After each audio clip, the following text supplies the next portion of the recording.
rejoins APC with assurances from key players on 2027 support.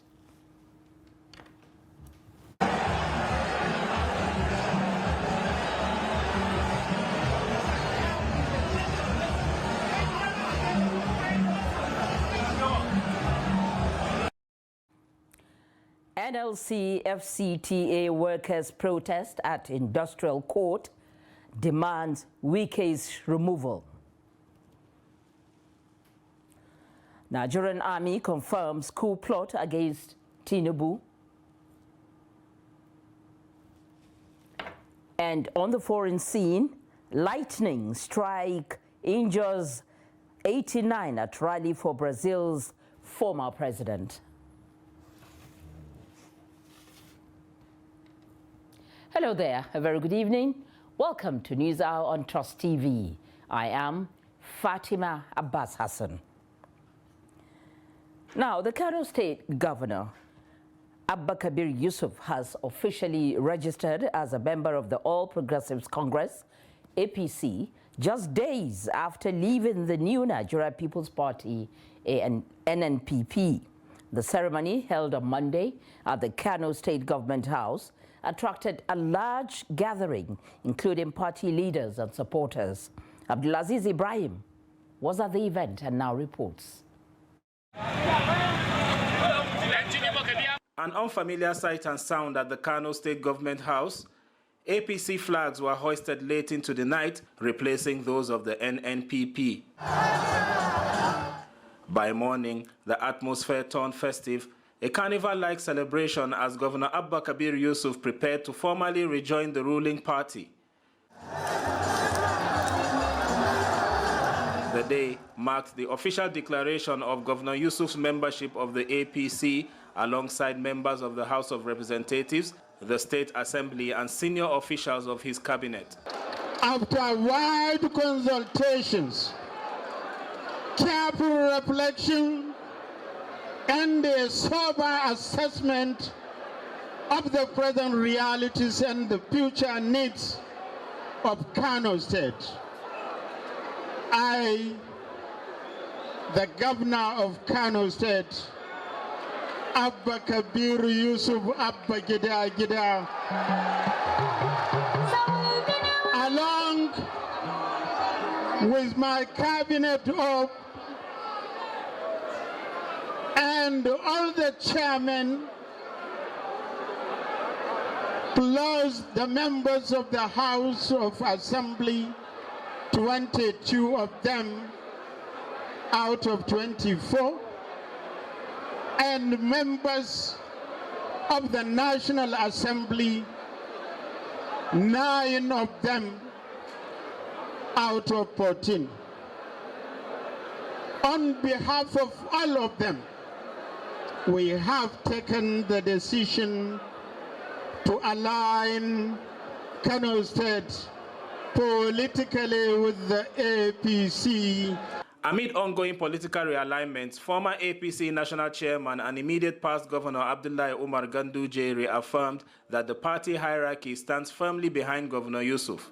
The Executive Governor of Kano State, I would like to inform you that you are most welcome to our great party, the APC.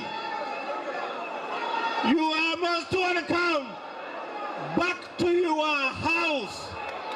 For the people of Kano, the expectation is that these political shifts will translate into improved governance and greater dividends of democracy. Meanwhile, the Commissioner for Youth and Sports, Mustafa Kwankwaso, and the Commissioner for Internal Security, Air Vice Marshal Ibrahim Umar, retired, have joined 3 colleagues who earlier resigned their positions following the governor's exit from the NNPP. Abdulaziz Ibrahim, Trust TV News, Kano.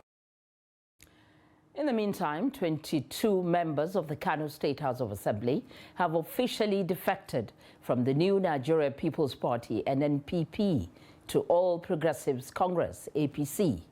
The lawmakers announced their defection on Monday, following the earlier defection of about 774 NNPP members to the APC in Riming local government area. Those who defected include the Speaker, Jibrin Ismail Faulgori, Deputy Speaker, Mohammed Bello Butu, Majority Leader, Lawal Hussein, and other principal officers of the Assembly. My name is Musa Aruna Tahir Hungu, member representing the good people of Alabsu local government. I'm here to confirm my resignation from NPP to APC. May God help me, God. Allah. Mr. Speaker, I stand to affirm or to confirm you are saying that I, Shoaib Rabiu, member representing Dawachung Kudu, I resign my membership from NPP to APC or Progressive People Party with immediate effect from today. My name is Mohammed Tukur. I represent Fajr constituency. Mr. Speaker, I rise to confirm that I resign my membership in the NNPP and join the APC. I come from ANPP, as he said, is agreed to join APC from now. And joining me now in the studio to discuss this development is the APC Director of Information, Bala Ibrahim. Hello there, Bala. Good evening, and thank you for joining us. Good evening for inviting me here, Fatima. Okay. Now, is this defection all good news for the APC, or do you understand why some are concerned about a fallout ahead of the next election? Well, certainly for us in the APC, this is a good development. We are excited with their coming. We are happy. They will add value to what we are doing. And we believe together we are going to move Kano from the position of weakness to a position of strength. APC, particularly with the renewed agenda of President Bola Ahmed Tinubu, is always determined to bring democratic dividends to the people. And when you have the governor and his team changing side and changing sign at a time when the people are eager to have democratic dividends, you will have every cause to smile and clap. So we are very optimistic that their coming will add unity, will add strength to what the APC is doing. And come 2027, the people of Kano will certainly see change like never before. Okay. Considering how the Konkosia movement engineered the last victory in the 2023 elections, is Governor Abba capable of changing the APC's perceived lack of popularity in Kano State? I don't think it's proper to say the APC lacks popularity in Kano State. Abba took over from Dr. Abdullahi Umar Ganduje, who belongs to the APC, who led the APC as national chairman, and he ruled Kano for 8 years. He has done for Kano that which has not been done by any governor before. So to say that the APC lacks popularity or support before the coming of Abba or in the time of Abba, I think is getting it wrong. Abba will add upon what we have done or the APC has done. And with our blueprint, with the policies and manifestos of the APC, particularly the renewed hope agenda of President Bola Ahmed Tinubu, Abba will be given the additional strength and momentum for him to hit the ground running with the speed that he has not been operating before. Now, the Abba group joining the APC appears to still maintain their old connection to Konkosia with the obvious red cap we have just seen there. Is that going to be a problem?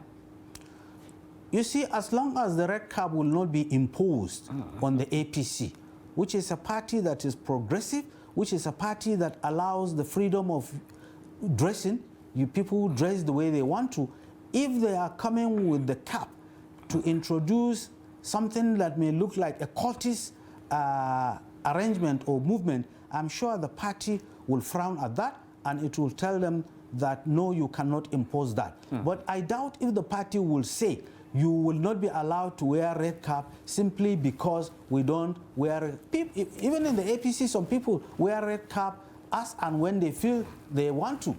In the APC, there are people who wear red cap whenever they feel like doing so. The APC is not going to impose any color dress code on anybody. So if they are coming with the red cap as an indication of where they belong, they will not be accepted. They certainly will be told, here we don't impose any dress code. Well, thank you very much. APC Director Information, Bala Ibrahim. Thank you for sharing your thoughts with us. Thank you for having me. Yeah, moving on, still on political party, the All Progressives Congress has dismissed media reports suggesting that Vice President Kashim Shettima may be replaced as President Bola Ahmed Tinubu's running mate ahead of the 2027 general elections. In a statement issued on Monday, the party's National Publicity Secretary, Felix Moka, described the report as speculative, untrue, and completely baseless. The clarification follows recent political commentary and media speculation naming several senior party figures as possible alternatives to the vice president, despite the absence of any official APC source. Moka warned media organizations against amplifying what he termed mischievous rumors designed to create confusion and discord within the polity. The APC stressed that political activities remain officially banned and that the party is not engaged in any discussions concerning the 2027 elections. The ruling party reaffirms its commitment to supporting President Tinubu and Vice President Shettima in delivering the renewed hope agenda, calling on party leaders and government officials to focus on governance and avoid actions that may fuel unnecessary speculations. And away from that, the National Industrial Court in Abuja will rule on January 27th on an application seeking to stop FCTA workers from continuing their strike. The suit was filed by FCT Minister Nyesom Wike, who wants striking staff to resume duties amid complaints over unpaid salaries, promotion arrears, and poor working conditions. During Monday's hearing, Defense Counsel asked the court to join the Nigeria Labour Congress and Trade Union Congress to the case, a request opposed by the minister's lawyer, Justice Sobilim.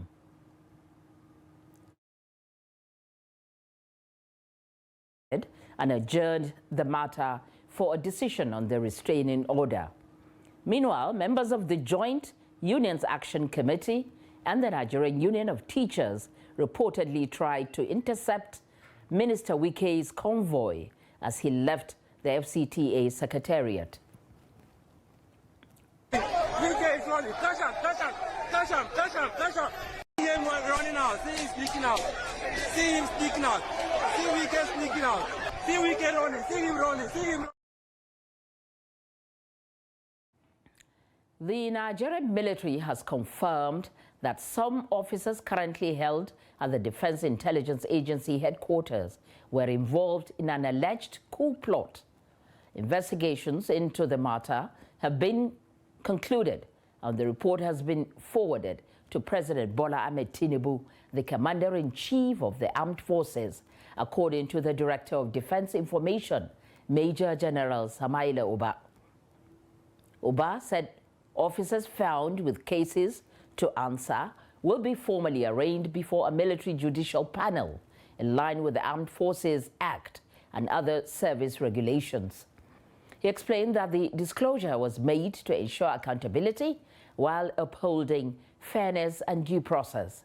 The Armed Forces remains committed to the highest standards of professionalism, loyalty, and respect for constitutional authority, Uba added, noting that the measures are disciplinary and aimed at preserving order, discipline, and operational effectiveness within the ranks. Well, earlier we spoke to a member, Daily Trust Editorial Board, Madu Honora, who explained how military handles cases on coup plots in Nigeria. Take a listen. Historically, the first thing they do is to arrest the alleged plotters and set up a board of inquiry, which exactly is what they have done when they were arrested, and then thorough the investigations that took place in DIA under the leadership of the DIA. So the board of inquiry will now go into the details of alleged involvement of every one of the people in custody, and then establish their involvement, establish the extent of the activities, and then make recommendations to the CNC, with the commander-in-chief, who will now give the go-ahead to establish a court martial. And that exactly is what is going on now.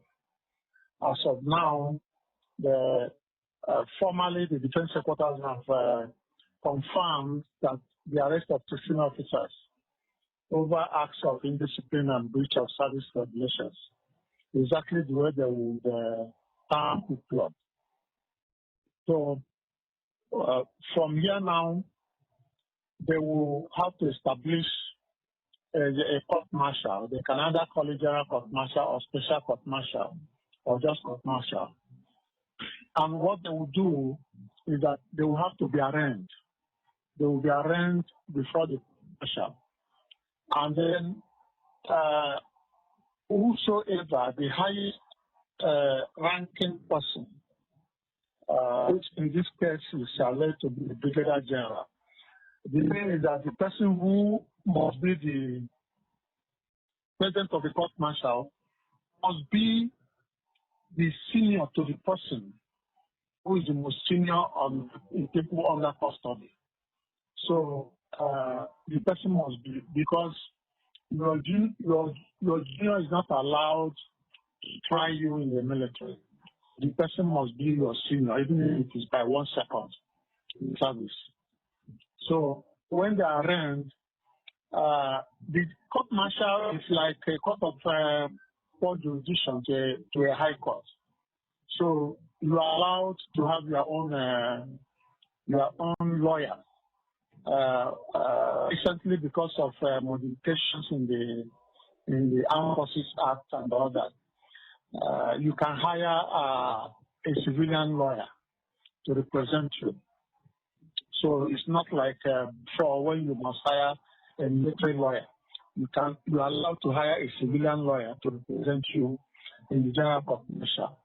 It just operates basically like normal courts, like a high court, except that you have to realize that every military officer is subject to 2 laws: the laws of the Federal Republic of Nigeria and the Armed Forces Act and other service regulations. So that's the only difference, except otherwise it's just like a normal court of competent jurisdiction, like a federal high court or a state high court. What Nigerians expect is a court that is fair, a court where there will be justice should to have been done. It is not like a closed court. It's not like, for me, I covered the major of martial, the coup trial I covered was the Jos, the deer coup, presided by Victor Malu. And it's just unlike that one, because they came all in chairs. We don't expect that they will come being shamed to each other. We expect them to get to see the justice being done to them in such a way that they are just accused. So, and they are not guilty until they are pronounced guilty. So for now, the military has to prove actually that they were involved, and Nigerians must have to know the extent of that involvement. There is nothing to be hidden from Nigerians.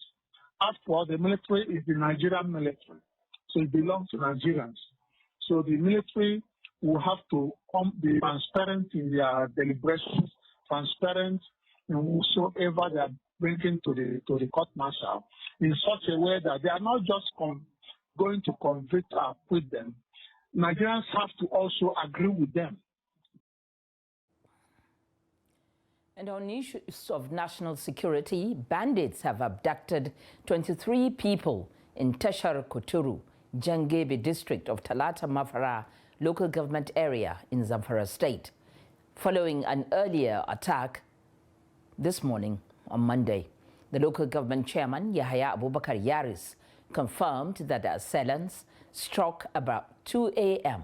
and one of the victims managed to escape. He added that a mentally ill man was tied up by the bandits and is currently receiving medical treatment. Yaris also reported that the previous day, the bandits attacked Matura village in Kagara district, where 3 people were kidnapped and 1 person killed. According to the chairman, 22 of the abducted victims remain in captivity and rescue efforts are currently ongoing.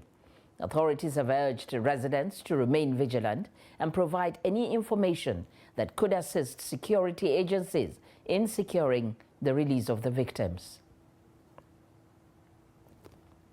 And 1 week after the mass abduction of worshippers in Kuriminwali community of Kajuru local government area of Kaduna State, the Christian Association of Nigeria, CAN, has held a special prayer session seeking divine intervention for the safe release of the 163 worshippers still in captivity.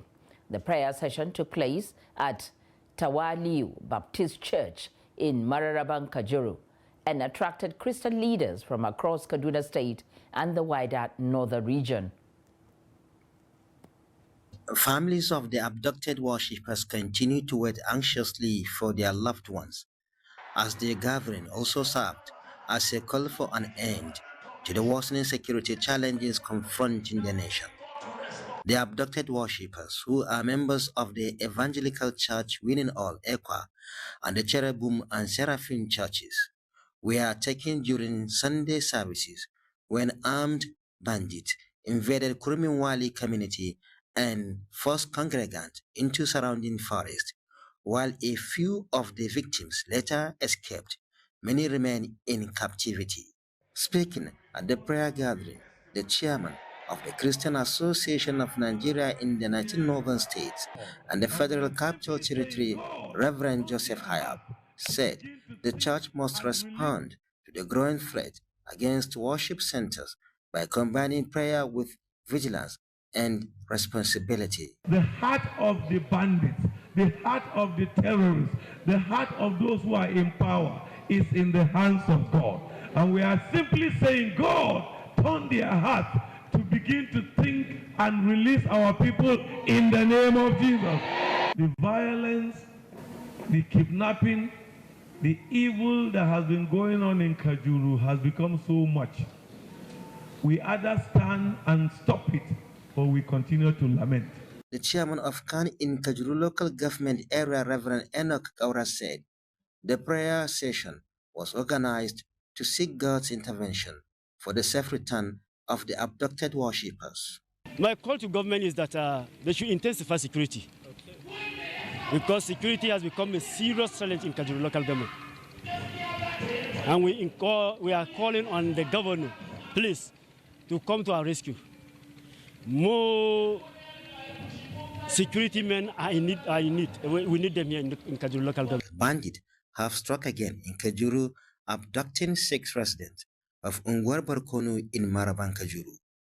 The attack occurred around 1 a.m. on Sunday, with gunmen breaking into homes in Kufana Ward.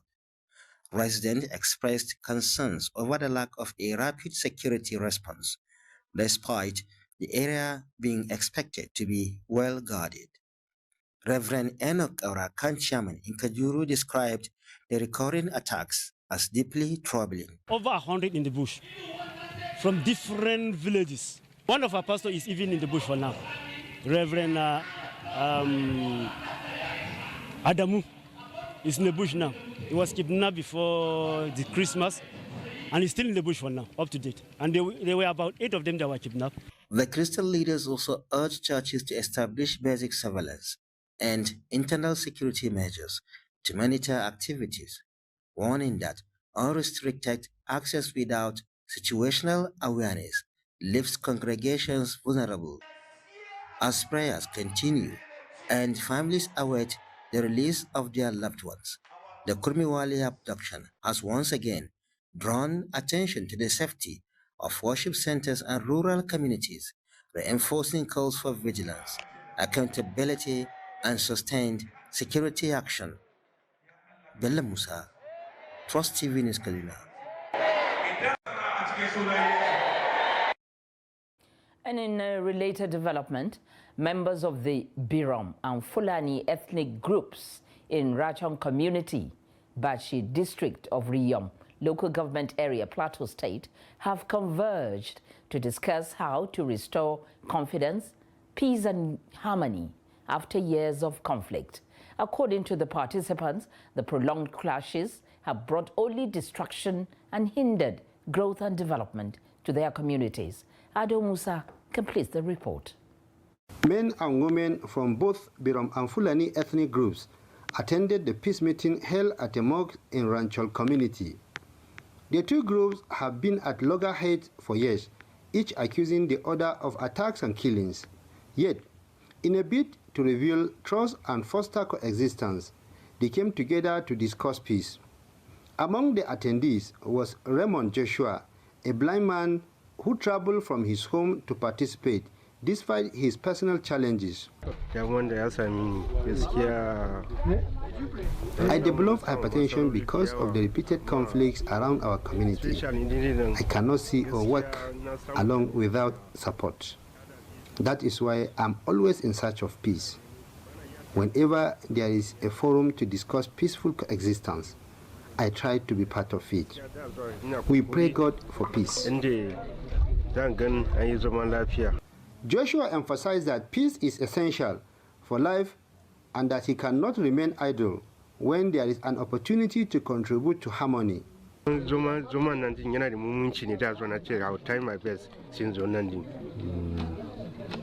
Because of the importance I attach to peace, I cannot sit at home while the peace process is ongoing. I have to participate and contribute. Without peace, people cannot move freely. At the moment, I cannot engage in work and depend on my wife. Without peace, she also cannot go out to work to support the family. Joshua hopes to see Birom and Fulani communities living together peacefully in the nearest future.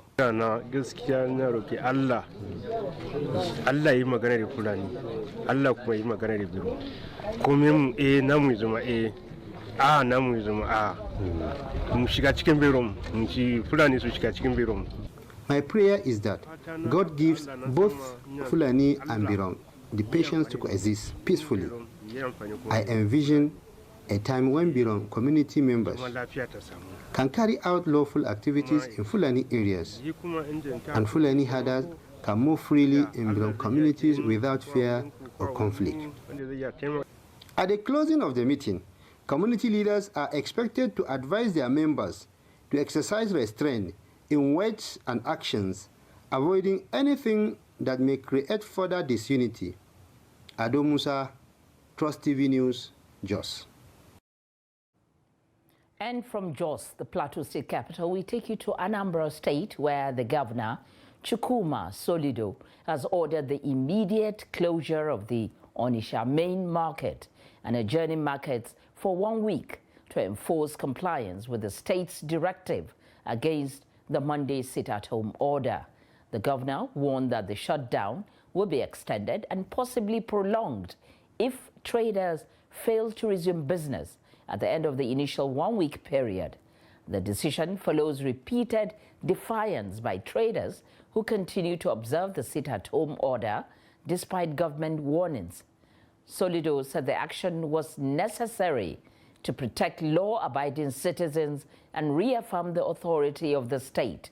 stressing that the government will not tolerate actions that undermine public safety and economic activities. The sit-at-home order, which has been in place for about 4 years, has severely disrupted social and economic life in the Southeast and has been consistently condemned by the state government as illegal and economically damaging. This whole main market and all the adjoining these things will be locked down for the whole of this week. There will be no market anywhere here. Are you hearing me? Each Monday will come and inspect. If people are not in their respective shops, it will be shut down again.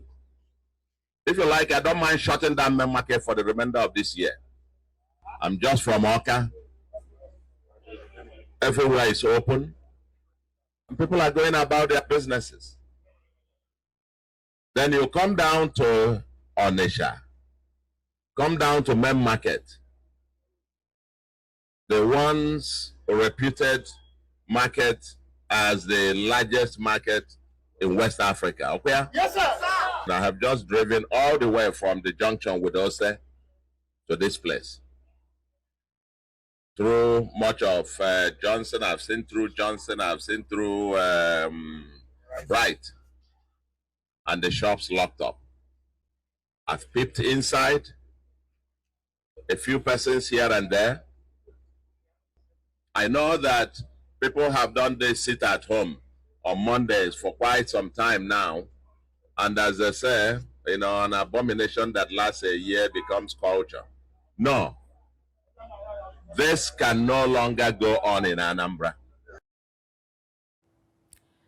Senator Magnus Abe has declared the Minister of the Federal Capital Territory, Nyesom Wike, as the leader of the All Progressives Congress in Rivers State, stressing the need for the party unity ahead of the Ahoda East Constituency 2 and Kana Constituency 2 by-elections scheduled for February the 21st.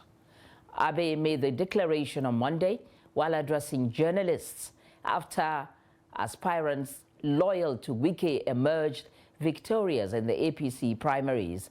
The primaries were conducted to select the party's candidates for the forthcoming by-elections aimed at filling vacant seats in the Rivers State House of Assembly.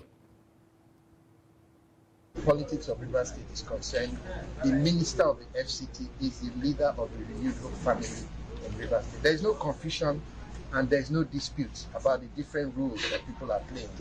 So that's what I want to say to Rivers people. Everybody go and revalidate your membership. We're all working together. We're all supporting President Tinubu. And Rivers State will deliver the highest percentage of votes for the renewed hope family in this country. That's our commitment. And to other stories of the day, the corruption trial of Dezani Alison Madueke, former Nigeria's oil minister and the first woman to serve as OPEC president, is set to begin in London on Monday. The 65-year-old faces 5 counts of accepting bribes and 1 count of conspiracy to commit bribery, all linked to her tenure as Nigeria's Minister of Petroleum Resources between 2010 and 2015. The charges alleged she received financial advantages, luxury properties, private jet flights, chauffeur-driven cars, and even school fees for her son from individuals collected to 2 energy firms. 2 others, Doye Agama and Olatimbo Ayinde, are also being prosecuted in connection with the case, along Alison Madueke. Alison Madueke has denied all charges and has been on bail since her arrest in London in October 2015.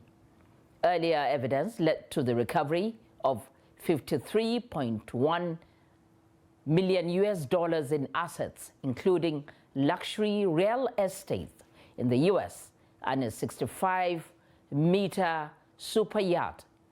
The trial is expected to last 10 to 12 weeks.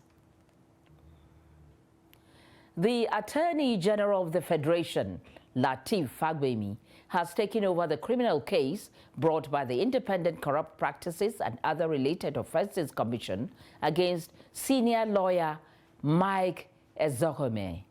The move stalled Ezohome's planned arraignment before a Federal Capital Territory High Court on a 3-count charge, including forgery. At Monday's proceedings, the Director of Public Prosecution, Rotimi Oyedepo, said he was representing the AGF, who acted under powers granted by Section 174 of the Constitution. The counsel for the ICPC and the defense team, led by former AGF Kanu Agabi, did not object to the takeover. Justice Peter Keke Meke subsequently adjourned the case to February the 24th for arraignment.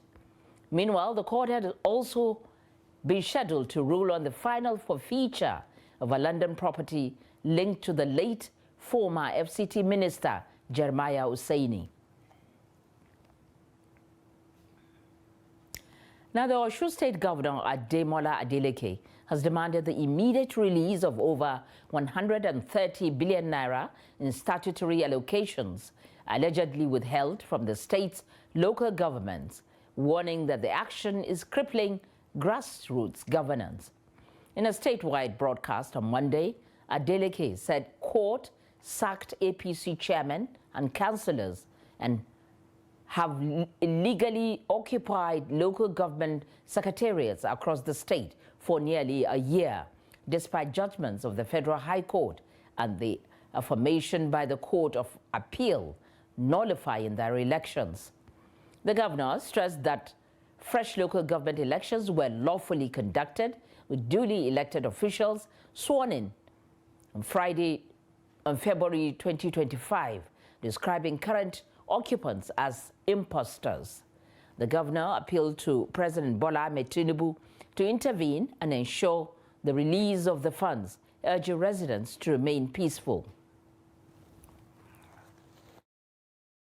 The APC chairman and councillors approached the Federal High Court seeking for extension of their expired tenure. That case has been heard, but the very act of seeking extension amounts to a clear admission, both in law and in fact, that whatsoever so-called tenure they claim they had expired. Assuming, without considering, that the APC chairman and councillor had any tenure, the tenure expired on October 22, 2025. In many parts of northern Nigeria, wanzanchi, traditional Hausa barbing, has long been seen as an exclusive male preserve. But one young woman is changing that narrative. She's keeping an old craft alive, building name for herself, and showing that skill has no gender. Here is Faiza's story.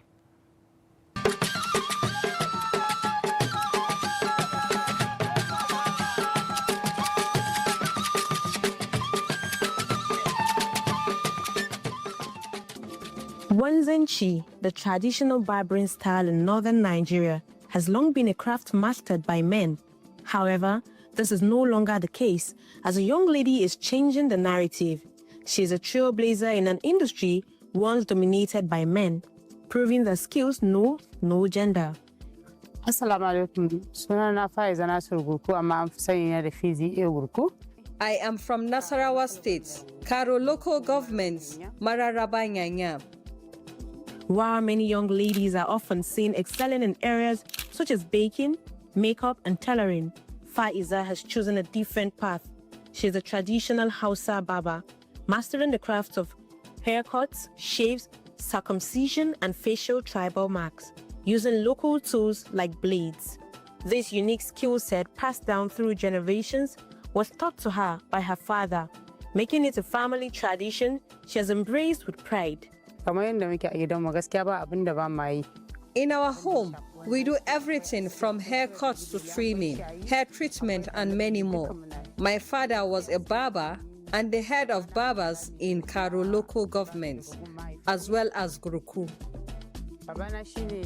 Despite the rise of modern barbing with clippers, which has gradually replaced traditional methods, Faiza continues to attract a loyal clientele who value her unique craft. She shares her work on social media, thereby gaining a strong following. Many of her followers appreciate her talent and show their support in kind, helping her generate a significant income. The kindness I receive motivates me to work harder. Recently, someone contacted me on Facebook. He was impressed by my work, so he gave me a gift of 10,000 naira. I appreciate it. As a hardworking lady, Faiza hopes to see more ladies engage in this profession so they can collectively make an impact and leave a lasting legacy. She believes that by embracing the craft together, they can break boundaries, inspire others, and ensure the tradition continues for generations to come.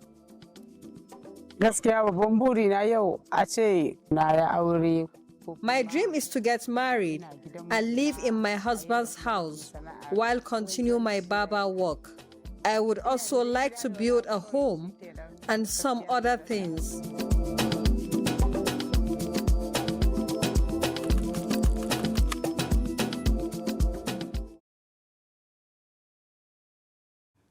Well, who says what a man can do, a woman can do even better? Now, moving on, many Nigerians see Armed Forces Remembrance Day, marked every the 15th of January, as often seen as a ceremonial gathering to honor fallen heroes and appreciate the sacrifices of gallant officers who fought and died for the nation, while also encouraging those in active service. However, critics argue that these annual events have become routine ceremonies marked by speeches, moments of silence, and then quickly forgotten. Veterans like Lance Corporal Adamu Muhammad are among millions of retired servicemen who fought to keep Nigeria united, but are now bedridden, neglected, and abandoned. Trust TV's Abdullah Yamadi visited the residence of the ex-military officer in Katsina and now reports.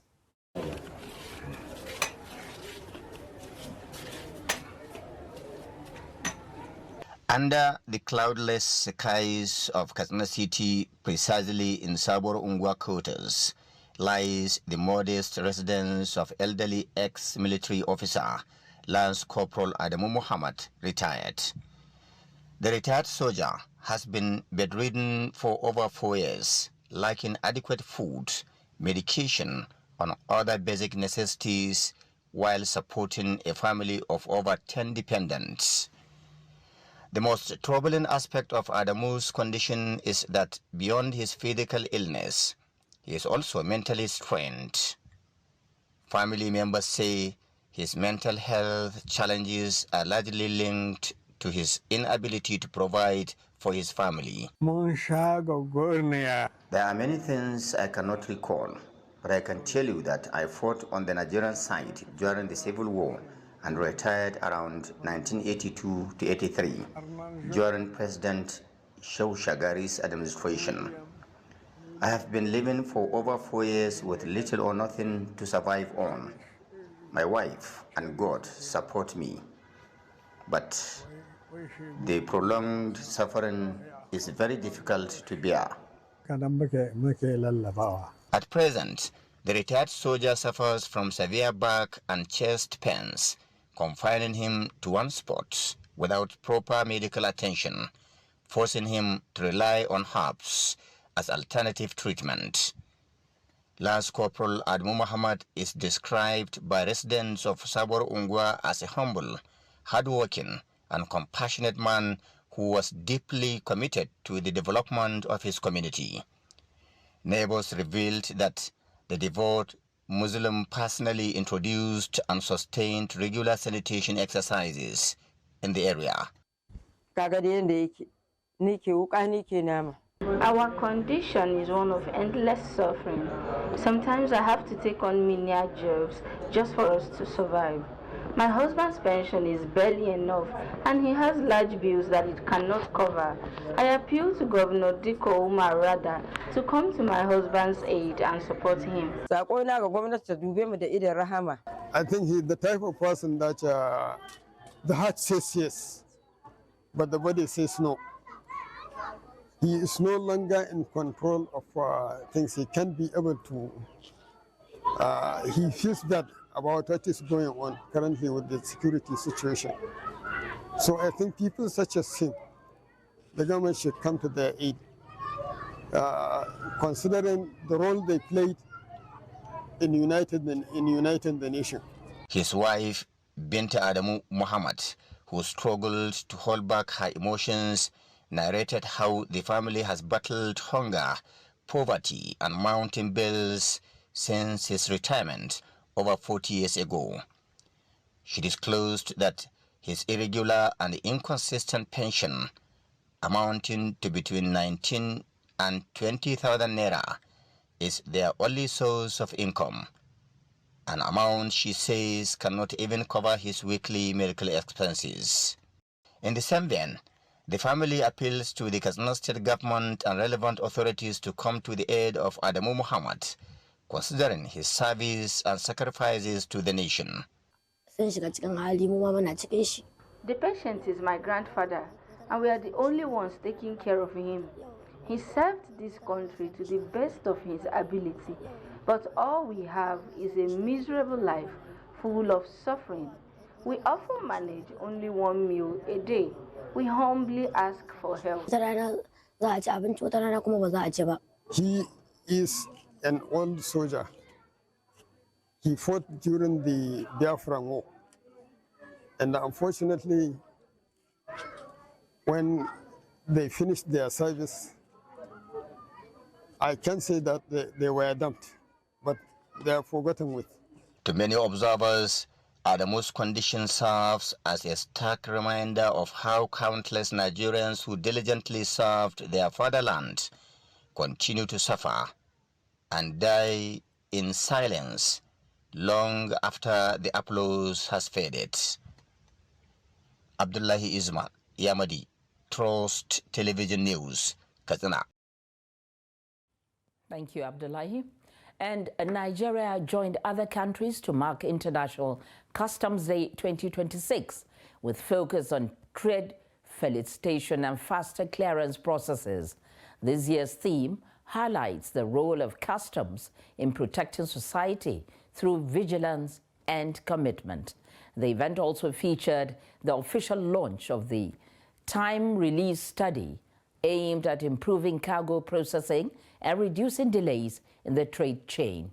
Trust TV's Noel Sampson has that report.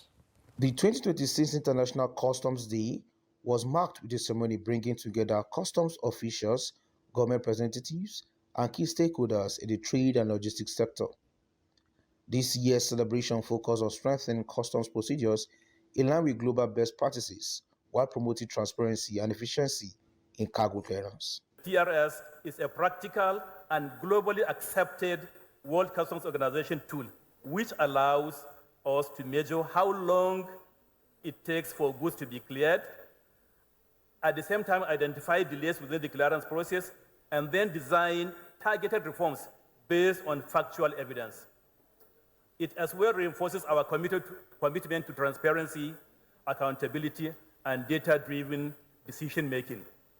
Congratulations, and please keep doing what you do to help facilitation of trade in Nigeria and to deliver on the promise of the renewed hope agenda of President Bola Ahmed Tinubu. Custom needs to be part of the security. I have told CG this, and I made this on the floor of the House. Whenever they call the security meeting, they always leave customs out. Is it when the illegal arms come into the country that we are going to fight the war, or you prevent it? Which one is better? They usually say preventive is what? Better than cure. A major highlight of the event was the official launch of the time release study, an initiative aimed at tracking the time it takes for goods to move from arrival at ports to final release. Officials say the study will help identify bottlenecks, reduce delays, and improve ease of doing business in Nigeria, as Comptroller General of Customs also reviewed the smash record of revenue made in 2025. As we protect our society and reform procedures, we must also sustain the financial health of the state. I'm therefore pleased to report that in 2025, the Nigeria Customs Service collected a total of 7,281 billion naira, exceeding the target of 6.5 trillion with a positive variance of 697 billion naira, representing a growth of over 10% against our target. When we compare this to 2024 figures, our total revenue rose from 6.1 trillion to 7.28 trillion, an increase of approximately 1.18 trillion, or about 19% year-on-year. Trade remains a powerful engine of economic growth and development. It provides access to new markets, creates jobs, and has the potential to lift millions of people out of poverty. Indeed, a World Bank study shows that developing countries, when they increased their share of global exports from 16% to 30% between 1990 and 2017, the same period, global trade declined from 36% to 9%, clearly demonstrating the transformative power of global trade.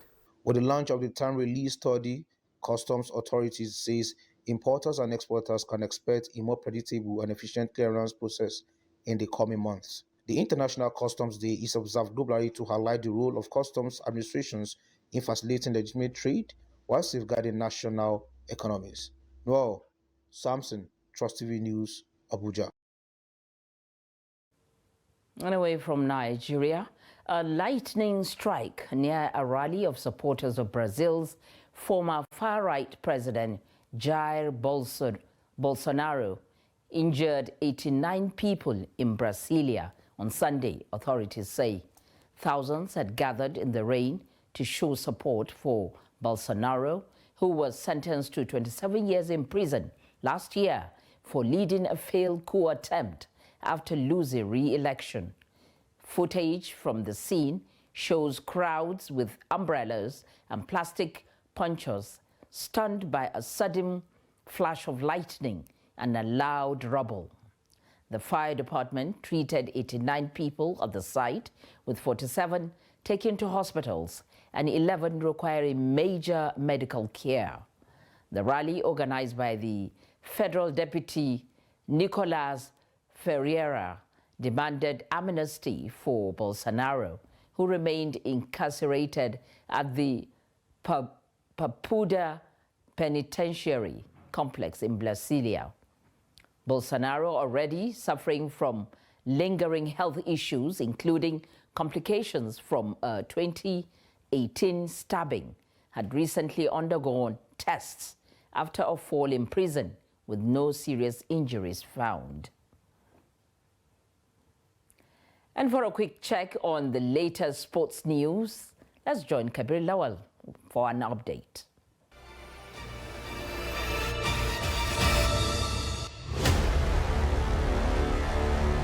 African powerhouses Nigeria and Egypt will lead the continent's challenge at the 2026 ITTF World Table Tennis Championship, scheduled to take place in London from April 28 to May 10, 2026. The build-up to the global showpiece begins on Monday, January 26, when the official draws will be conducted at the shared London's tallest building, officially setting the stage for the historic tournament. Africa will be strongly represented in the both categories. The men's event, 12 African teams will be among 64 nations competing, while 11 African teams will feature in the women's competition.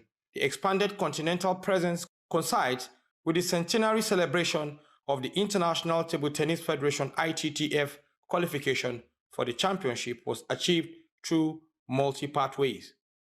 With 52 teams in each category emerging from the Continental Championship, 11 qualifying via November 2025 World Rankings, and host nation England competing the 64-team field. Alongside Nigeria and Egypt, Africa's men's representatives include Benin, Tunisia, Algeria, Togo, Madagascar, Morocco, South Africa, Cote d'Ivoire, Cameroon, and Angola. The women's lineup features Nigeria, Egypt, Ghana, Madagascar, Algeria, Tunisia, Uganda, South Africa, Angola, Ethiopia, Democratic Republic of Congo. The 2026 championship carries special historical significance, marking 100 years since the inaugural ITTF World Table Tennis Championship were staged in England in 1926. That's Sport News. I am Kabir Lawal.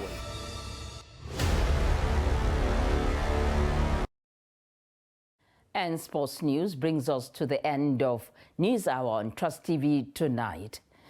Before we go, do remember that to follow us across all our media platforms and join our YouTube live stream for more news. I am Fatima Abbas Hassan. Thank you for watching us and wishing you a pleasant night rest.